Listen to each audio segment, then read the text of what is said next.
sure to share with her. So Erica's that was some video today. Yeah. We didn't have a lot of time when we was in for Carol. So what happened in the last few days was really important. I want to give a shout out to everyone who came in those last few days, the last few hours. That was really important. And it was a good last day. Kirsten was there, and Ethan was there, and Chris, who came toward the end. Wasn't it a great day? It meant so much to me, you guys. So, Kirsten arrived just about as she was having her lunch.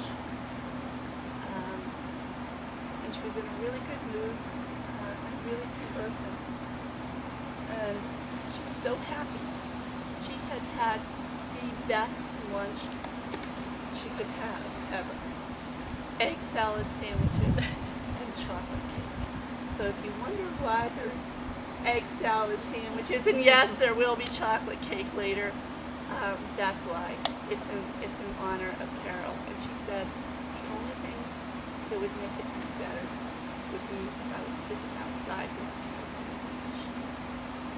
So we invite her spirit here today. She's sitting outside with us here today. And it was a good afternoon of memories.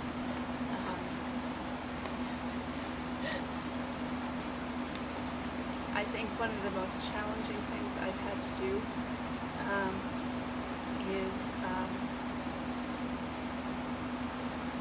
she asked me during the course of the afternoon.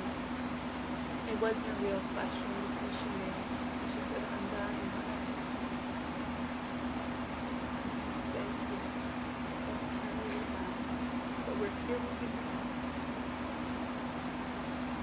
We're here with you." And she said, "That's how it should be. All girls." So she had acceptance, and I choose to believe that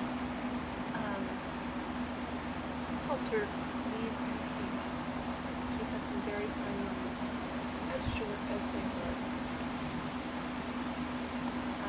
So Diane couldn't be with us today, but she did write a prayer for her sister. Art. Art got voluntold. Yes. Our sister, our older sister, is a kind woman, but she can be a demanding taskmaster. And what you're seeing here is Diane, I'm speaking to you. Thank you for keeping us on course. So, Diane asked me when she found out that Howard and her were not going to be able to make it, if I would be willing to read this. And I'm not much of a public speaker, but I agreed to say I'd be more than honored to read it for her. So, here we go. Father, as we use this day to gather and remember our Carol Ann, your warm arms have already reached out to welcome her home. She leaves behind for us to cherish the many memories of the happy times shared throughout the 68 years of her life. As siblings, we remember the sister who tended birds with broken wings, cats with no tails, and in nurturing ways with younger children. Her marriage to Jay gave her the opportunity to travel beyond the small towns of New Hampshire and blessed his family with the births of Tess and Rich. Thank you for sending John to be her partner these last years, and for the good folks at the apartment complex who came to appreciate the lady who loves cats and worked on her knees to keep the flower garden a lovely, peaceful spot to relax in. May the customers who benefited from her sewing skills remember her smile and the skilled hands that mended their clothing. As a faithful Catholic, She attended Bible studies and worshiped with the nuns who visited the apartment complex. Thank you, Father, for placing so many good, caring people along her pathway. But most of all, thank you for the gift of having Carol in our family. Be with us as we celebrate her life today, as she has now been reunited with those she's loved and who loved her. In the words of Kurt Franklin's song, may his love be with you till we meet again, till we walk the streets of gold. We'll never, never grow old, 'cause you found rest for your soul till we meet again. In Jesus' holy name, we give thanks for our sister, mom, aunt, and friend. Amen. And as Kathy told me earlier, I didn't write anything down for the little booklet. But there's memories that I have that I'm not even sure Kathy has. Diane would get a chuckle out of it. But one of the greatest memories I have of Carol is when we lived in Elsted and I was 4, 5 years old, just old enough to be able to walk down to the big store in the big city of Elsted with Carol as a chaperone. And she would, we would have gotten 10 cents, 15 cents maybe to buy candy bars.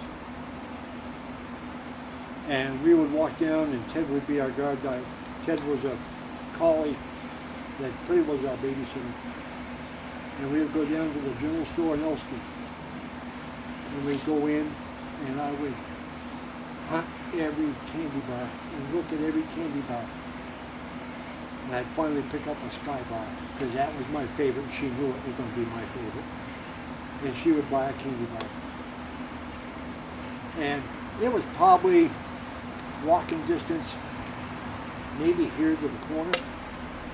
And by the time we got home, not only had Carol eaten her candy bar, but had managed to con me out of my candy bar. So one year for Christmas, probably 10, 15 years ago, Carol sent me a package. And in the package was a box of Sky Bars. For all the Sky Bars that she had eaten. And another thing Kathy probably remembers, but nobody else does, talking about Carol and being a seamstress, she actually made Debbie's winters. So. And I had some demands of my own, of Diane. Well, you're not going to be here with us. You must write down things for us to share. And I know some of you didn't know her that well, or it's been many years. But I'd like to hear everyone's voices. And I think it's important for Diane, for her to hear her memories back. And maybe it'll help a few of you get some memories of your own. So as we go to the memories to treasure, you'll see that there's lots of little memories. And I'd just like everyone, if you're willing to read one of Diane's for all of us to share. My voice will out. Do you want to start out with your memories to treasure? Because this is about you. All of this? So every memory starts with a little ellipsis, dot, dot, dot. Okay. Oh, so this is about me. And then we'll go to Andrew. We'll let Eric.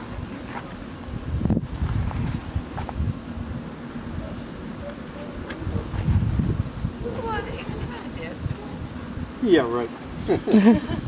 See how sisters can be? All those people that have sisters, this is how they can be. You know? Carol and I holding hands, walking behind the brothers on the side of the road to the little Elster grocery store. Same place, folks. Yes. Our black and white collie, mostly, Teddy.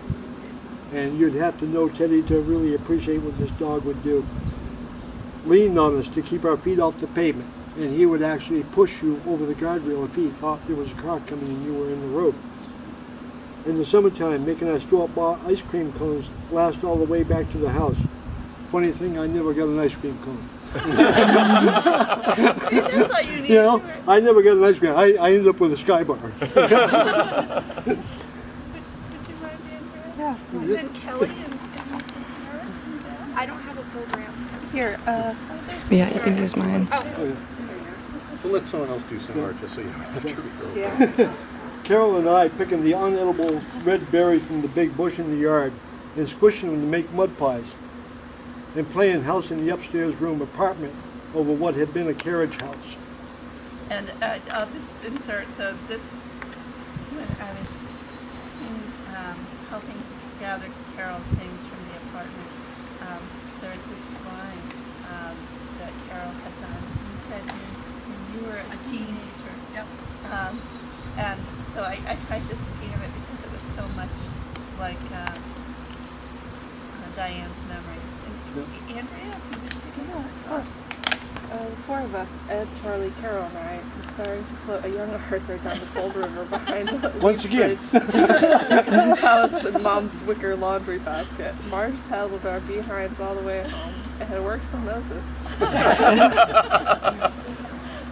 A little insert here is that I got my butt paddled too, and I have no understanding why. I was the one that they wanted to put into the basket to see if I was going to float down at springtime down the cold river down through Elston. I think they were just trying to get rid of me.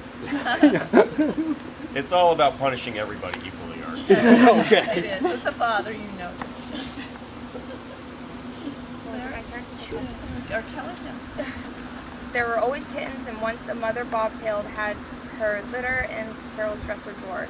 We tried to dress them, but off they'd run, hiding under cabinets in the kitchen and scampering under Mom's feet as she worked to keep us fed. Ed and Charlie building us a wooden dollhouse complete with furniture that was painted with the leftovers stored in the barn. The curtains were glued on pieces of sewing scraps from Mom's stash. We used 10-cent Woolworth dolls for a family.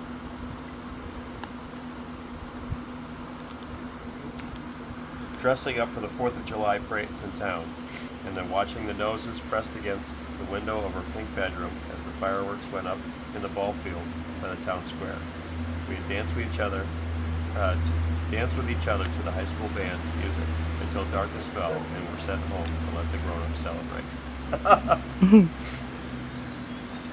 I want to share a little something too. Thank you. I didn't know Carol that well as an adult. I remember it seemed like every other weekend we were up at her house in England. And I remember going to the beach. And I remember sitting out on the deck and I don't remember if it was beer battered chicken or what it was, but it was beer battered fish. And it's like, I just remember it's like beer battered fish, like, and that just rings in my head because that's like I remember my mom and Carol talking about the beer battered fish, and it's like this very vivid memory I have in my mind. And I don't know why it's stuck in my head. Maybe it's because my dad didn't drink a whole lot of beer, but it was like, there's beer in this? I don't know. Mom Okay. only got the pony bottles of Miller Lite. I hate They to weren't break beer the news drinkers to you. either. But the batter had to have beer in them.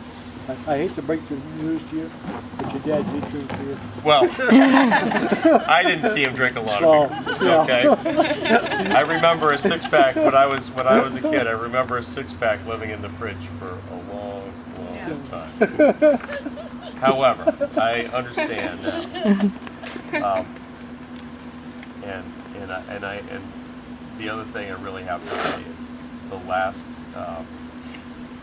I went down to see her. I think it was the night before she passed. And I met Chris down there, and we went in to see her, and we came in and we talked about things a little bit. And, there were some things that, like Kathy had said, that were hard to say. Like well, yeah, she asked how Dad was and stuff. But at the end of the day, it was probably the best conversation I had with her as an adult. The clarity was there. And she was just absolutely thrilled to hear stories about the boys. That's what I think most of what I shared with her.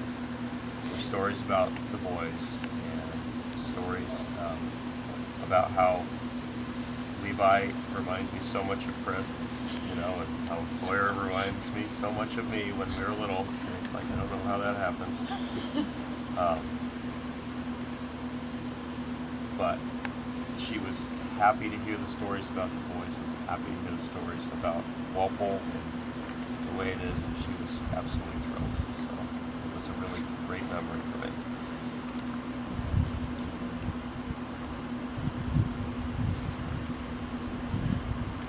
I remember having to lug water from the town spigot when the well went dry, and taking once-a-week baths in a round metal tub in the kitchen. Girls washed first. Then the smelly boys soaked in the water, freshened by another pot full of heat.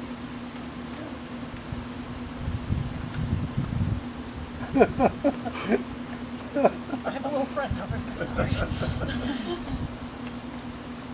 Baby Arthur joined the family in September, so his baths were done in front of the warm wood stove in the kitchen. Carol and I sat beside Mom to watch as she cooed and wiggled. Later, he would sleep between us girls as he was afraid of the cowboys and Indians on the wallpaper in his little room. Okay, so to explain, to get to my bedroom when I was a little bit older than, you know, getting washed in the front of the, but it was, you had to go through Carol's and Diane's room. And basically today it would be considered a very small walk-in closet with no door on it, okay, that they put to bed. And they decided, they asked me what I wanted for wallpaper. And I love cowboys and Indians. And I mean, I love cowboys and Indians. Indians more than cowboys. And so Dad finally relented, and Mom wallpapered my bedroom. The only problem was, at nighttime, it wasn't so good. So I'd find myself crawled in, and Carol and Diane slept in the same bed. I'd find myself curled in between the two of them every night. And that probably led to the reason why when I went into first grade, I had my aunt as my first grade teacher. And if anybody's ever had a relative teach them, it's never a good thing. And on top of that, I couldn't talk. Because all I had to do was go, huh? And either Diane or Carol were right there, coming up with some reason or something that I needed to have. And so I really went to first grade, and I didn't have to finish the word. Never did a complete sentence until I was in first grade. My aunt had a field day.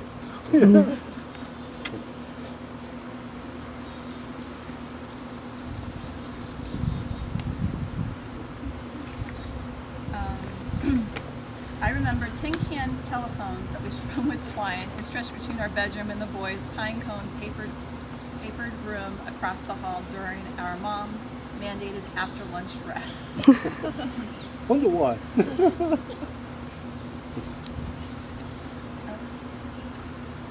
Walpole Valley in the summer, with all the hummingbirds and the big maple tree that was perfect for shady reading. Our tiny shared bedroom under the eaves was too hot to sleep in. Walking to Aunt Roxy's farmhouse and playing with our cousins, sometimes able to swim in the dammed-up brook down their dirt road.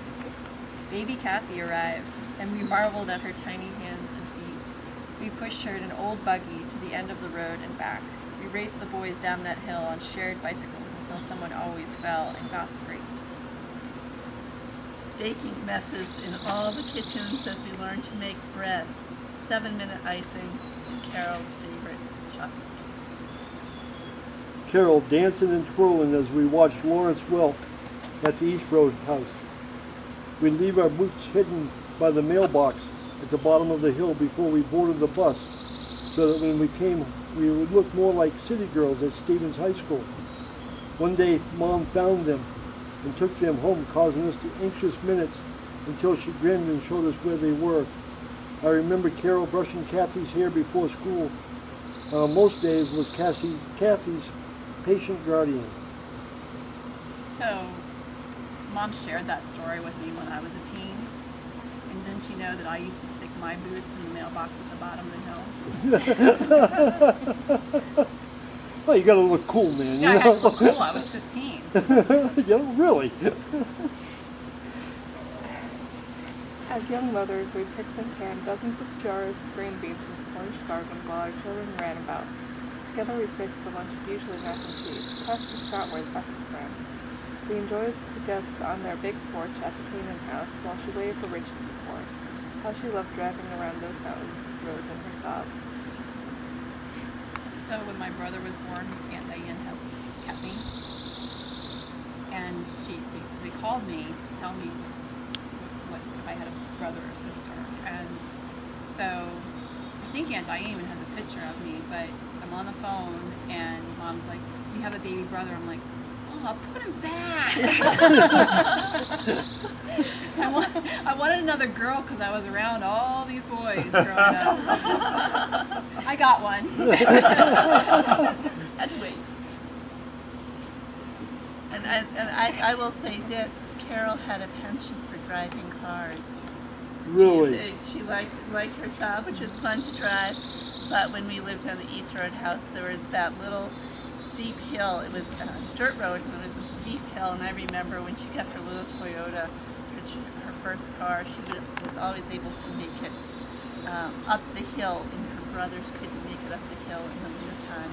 And I also remember when your dad, Charlie, was in Vietnam, he left his car, which was a Mustang, for Carol to drive. A few little fun trips in that. Just saying. We won't tell Dad. I'm sure he knew. I have a much better one than that, but that's all right. Oh, so is it? Oh, is it me? I think it's Sandra. I just read. Yeah. Oh, Is it me? Yeah, you're you. I'm sorry. Is it those precious memories? Yep. Okay, sorry. Those precious memories are still fresh in my mind, and while it's hard to believe that they were made so many years ago, I take comfort in believing there will be more dancing, walks, and pranks when we are all together again, but not too soon. Okay. With people's permission, I will just do a few of so here the rumblings. So, Carol was kind of my guardian. My very first memory when I was about 18 months old, we moved to Cornish, and it was a great new place to explore, and I was old enough to toddle about, and I just was wanting to be gone, and she was trying to keep me from getting into things and getting lost in this big new place, and it had a barn that was a little bit dangerous for a toddler, so I was prone to be a bit of an escape artist when I was little. So that's my first memory of her. And at that house, she and Diane were at the age where they had a few precious, maybe some lipstick or some rouge or some sweet-smelling powder, and they did not want their pescador sister into it, so they had this yarn octopus that I still occasionally see in my nightmares. And they put it in front of their door, and they closed the door, and they told me that if I touched that door, the bugs would swarm out and bite me. So I do remember that. I remember I was a bit of a tomboy, and I was a bit of an escape artist. I did not like being in the house doing women's chores, girls' chores, and I was avoiding ironing one day when I took my bicycle to the very top of the field, and you guys probably don't know East Road Farm, but it had a very steep, beautiful field, and thought I'd just race down as fast as I could, liking speed seems to be a theme in the family, except my feet slipped and my toes got caught in the smoke. It was not a pretty thing. And I remember dragging myself, kind of bloody, kind of awful, into the house. And Carol was standing there dutifully ironing. She was always more dutiful than I was at doing things like that. Carol, and she just about fainted, but she dragged herself and dragged me into the kitchen and took care of me. I've heard that one, and it's like that. I think I need a Band-Aid. That's come up a lot of times because I remember when Grandma Putnam was staying with us for a little while. I cut my thumb like down with the knife that you gave me at your wedding for being the usher, right? I was cutting and I cut my thumb and like I think I took a little chunk out of my bone. It went in so deep. And I came into the house and I said, Grandma, I think I need a Band-Aid. And she's like, don't even show me. Because the last time I heard that, your dad had an arrow sticking through his hand. Yes, and that happened in our house. No, that happened in Elston. Oh, I remember hearing about it maybe There later. was right across from actually in the playground, the Elston Elementary. Yep. He was out around back and he had a cracked arrow and says, yeah, it should be okay. Came home and it was just, right through there. The sliver. And I recall Mom saying she was trying to pull it out, and then he turned his hand and said, I want to try from the other side. Yeah. But I have to share this one, Art.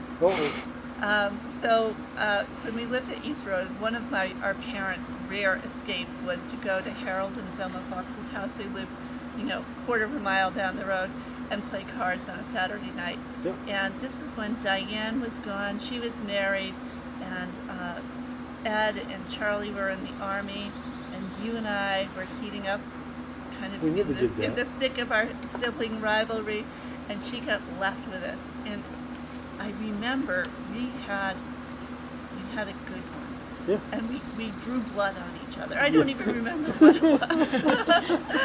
Yeah.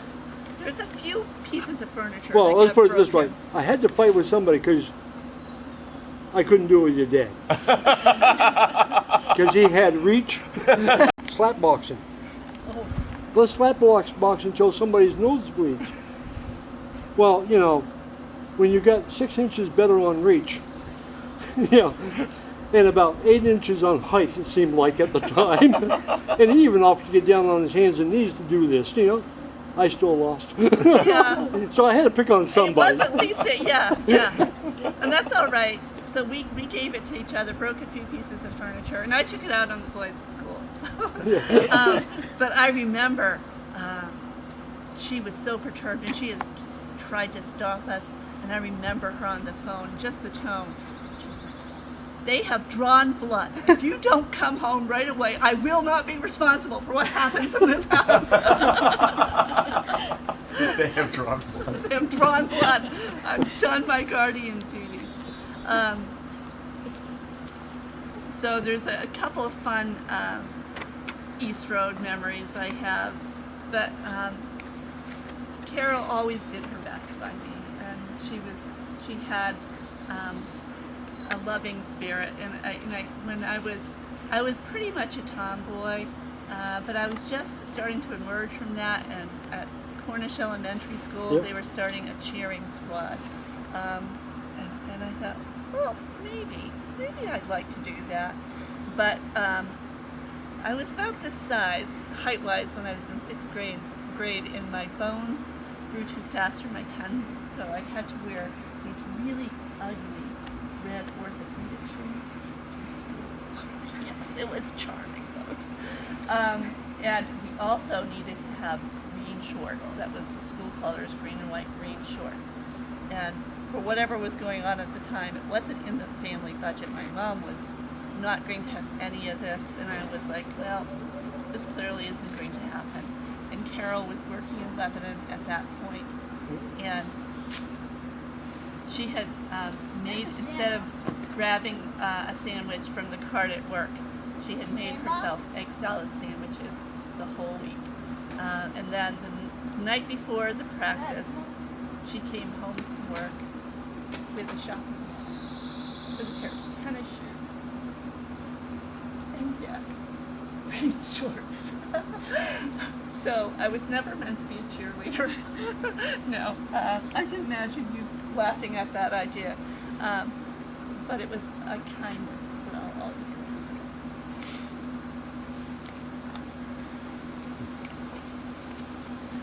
One of the people who couldn't be with us here today is Brother Rich. But I was happy he was pleased to share. So he's a really good photographer, and I was pleased he could share some of the photos. Color photos are from Rich, and they kind of connected in thinking about this. So some of you may remember that at Charlie's funeral 7 years ago, can't be that long, but it has been. Carol shared a Frost poem. She was a fan of Frost. And Kirsten is going to share a Frost poem, Reluctance. It's really about how it's always a challenge in life to let go of the things you love, whether it's a person, a season, or a moment.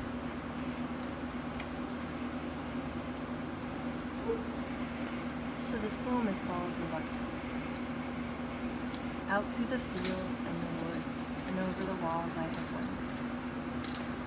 I have climbed the hills and viewed and looked at the world and the sun. I have come by the highway home, and lo, it has ended. The leaves are all dead on the ground, save those that the oak is keeping, to ravel them one by one. And let them go scraping and creeping out over the crusted snow when others are sleeping. And the dead leaves lie huddled and still, no longer blown hither and thither. The last lone aster is gone. The flowers of the witch hazel wither. The heart is still aching to seek, but the feet question whither.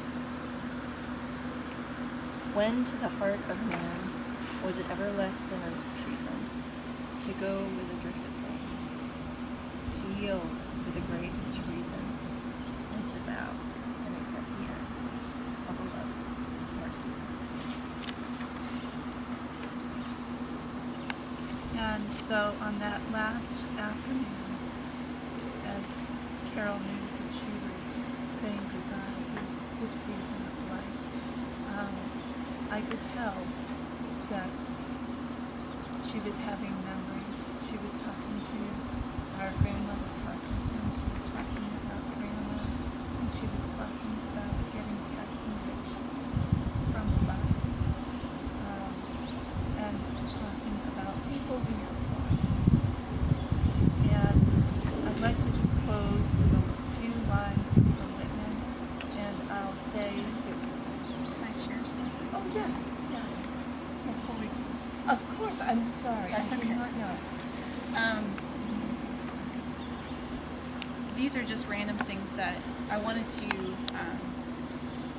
My mom started getting sick when I was 17, and she and Dad divorced when I was 20. But, and you can ask my husband, she taught me so much in such a short period of time, and I'm very fortunate for that.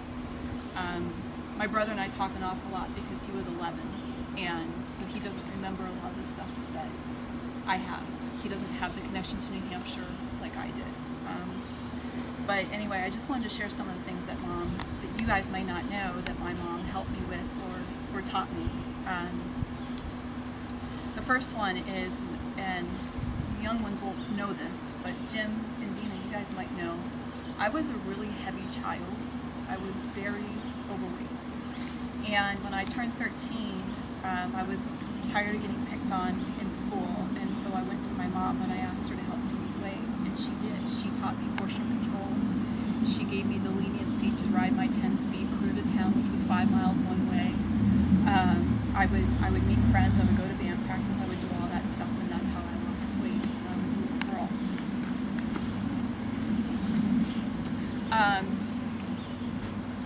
And from that point forward, I health was very important to me, and it was because of my mom. She made 3 out of the 4 of my prom dresses. So my freshman, sophomore, junior year, my senior year, she was done with that. So we went to the store and bought a store-bought one.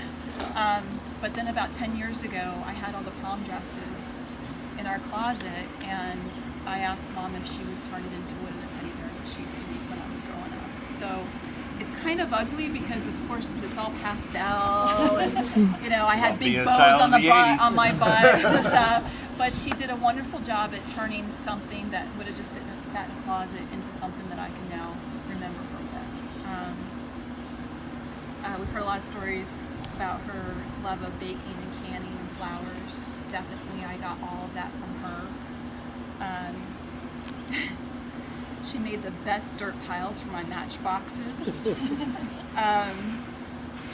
we were living in Canaan, my brother was probably 3 years old, and I grew up around boys, and even the neighbors were boys, and we had this dirt pile, and we'd make all these roads and stuff, and my brother would be in there, and he would stomp all over it and make me mad because he was ruining my city. And so Mom got really mad, and she got a shovel and made his own dirt pile. Well, wasn't that the better dirt pile? So then I traded dirt piles with my brother, so that then I could have the fresh dirt and he could have the... There goes the candy bar again, huh? Yeah. She taught me to sew. I am no good at it, but I actually taught her how to cross stitch. So that was a love that we have.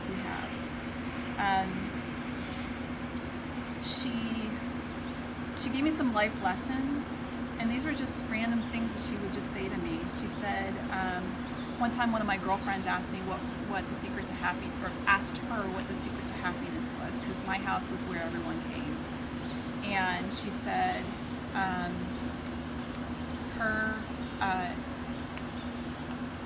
the secret to happiness to her was quiet moments over a good cup of coffee. So I thought that was pretty wisdom right there. Yeah. She always wanted me to be financially independent and pursue my own career. She was a huge proponent for me going to school and going to college and figuring out what I wanted to do. One of the other things that when I was really little is I actually talked, I'm going to call it a list, but I didn't enunciate very well. And she sat down with me and we would sing songs, and I have an Aunt Linda, and L's were hard for me, so we would go la la la la Winda, no, la la la, and eventually I started being able to enunciate some of my words better. She did that for me. She definitely encouraged my love for reading and writing. We were at the library all the time. And